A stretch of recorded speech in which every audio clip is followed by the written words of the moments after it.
Assalamualaikum warahmatullahi wabarakatuh. Perkenalkan, nama saya Ikhtiar Nugraha, kelas 12 IPA 8, absen 8.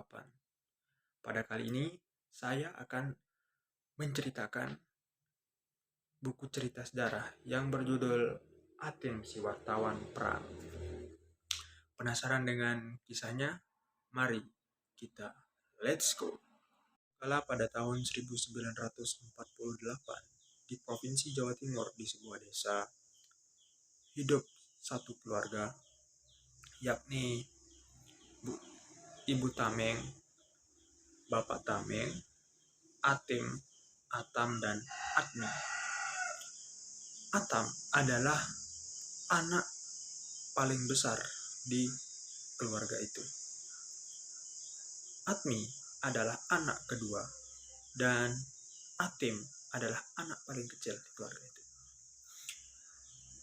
Atam yang masih sangat belia umurnya pada saat itu mengikuti peperangan melawan penjajah Belanda. Umur Atam pada saat itu masih 19 tahun. Ia ikut bergerilya dengan para pahlawan yang lainnya. Atmi, kakak dari Atim yang perempuan, yang umurnya masih 15 tahun, juga ikut berperang. Namun, ia berperang bukan mengangkat senjata, melainkan membagikan informasi-informasi mengenai peperangan yang terjadi di desanya. Selanjutnya ada Atim. Atim itu anak yang paling kecil, yang masih berumur sekitar 5 tahun. Namun, pada saat itu, ia bersama ayahnya yang bernama Pak Tameng bekerja sama untuk menjadi seorang wartawan perang.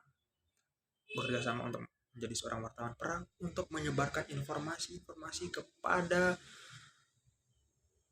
para pahlawan yang sedang bergerilya di hutan sana. Namun, perjuangan ayah dan anak tersebut tidak berjalan dengan mulus. Perjuangan mereka dimulai ketika ayah Atim, yaitu Pak Tameng, yang bertugas untuk memberikan kabar kepada para gerilyawan yang ada di hutan, kehabisan kertas. Maka Pak Tameng dan Atim bekerja sama untuk mencari kertas. Mereka dengan memberanikan diri untuk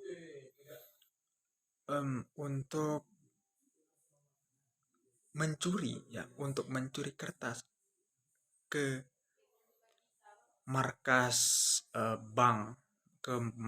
bank Belanda. Nah, di sana terdapat banyak sekali kertas-kertas kosong yang tidak dipakai. Nah, pada malam hari mereka berdua, yaitu Pak Tameng dan Atim, pergi ke sana untuk menyelinap. Nah, dalam hal ini Atim yang masih berperawakan kecil disuruh Pak Tameng untuk masuk melewati celah-celah jendela yang masih kecil, celah-celah jendela yang kecil. Nah, akhirnya setelah Atim berhasil masuk ke dalam markas bank Belanda tersebut, ia membawa semua kertas-kertas kosong tersebut kepada Pak Atim, kepada Pak Tameng, ya, Bapak Tameng, untuk dijadikan sebagai surat kabar, untuk dijadikan sebagai media menulis surat kabar kepada para gerilyawan. Nah, Setelah beberapa lama, Atim berhasil keluar dari markas Belanda tersebut. Akhirnya, Pak Tameng dan Atim kembali ke rumah. Sesampai di rumah, Pak Tameng dengan gesit menulis surat kabar tentang keadaan yang sedang terjadi di desa-desa yang ada di Jawa Timur. Namun, 2 hari kemudian, berbondong-bondong tentara Belanda menggerebek rumah Pak Tameng dan Atim. Untung pada saat itu Atim sedang tertidur pulas. Namun Atim terbangun karena keributan yang terjadi di dalam rumahnya. Setelah Atim terbangun, ia melihat lewat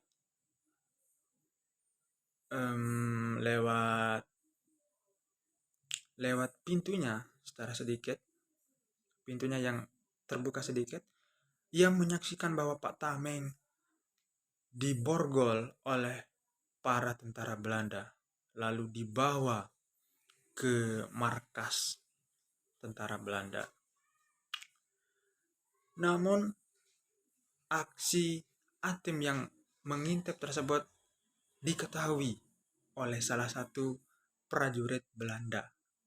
Prajurit Belanda ini adalah orang-orang pribumi yang berkhianat kepada NKRI. Lanjut cerita.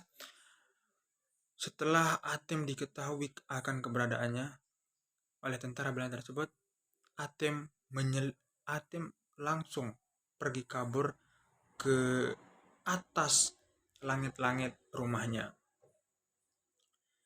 Di sana ia bersembunyi, namun persembunyiannya tersebut lagi-lagi diketahui oleh pihak Belanda. Akhirnya, tentara Belanda sebanyak 5 orang memberondong langit-langit rumah Atim tersebut dengan ribuan peluru. Atmi dan ibunya yang menyaksikan tentara Belanda yang memberondong langit-langit rumahnya tersebut menangis kesedihan karena mereka tahu bahwa Atim berada di langit-langit rumah tersebut. Namun ternyata Atim selamat dari berondongan peluru tentara Belanda tersebut. Entah dari mana ada seseorang yang membantu Atim untuk keluar dari langit-langit rumahnya tersebut. Orang tersebut adalah guru Atim semasa kelas 3 SD. Atim berterima kasih kepada gurunya tersebut yang bernama Pak Nadi. Atim ini kebetulan membawa banyak kertas yang berisikan informasi-informasi mengenai keadaan yang ada di desanya. Lalu Atim memberikan kertas tersebut kepada Pak Nadi. Kemudian Pak Nadi pergi dengan cepat untuk membawa kertas-kertas tersebut ke gerilyawan yang ada di hutan. Setelah Pak Nadi pergi dengan cepat, Atim kembali ke dalam rumahnya. Kemudian Atim bertemu dengan tentara Belanda. Lalu tentara Belanda itu menginterogasi Atim.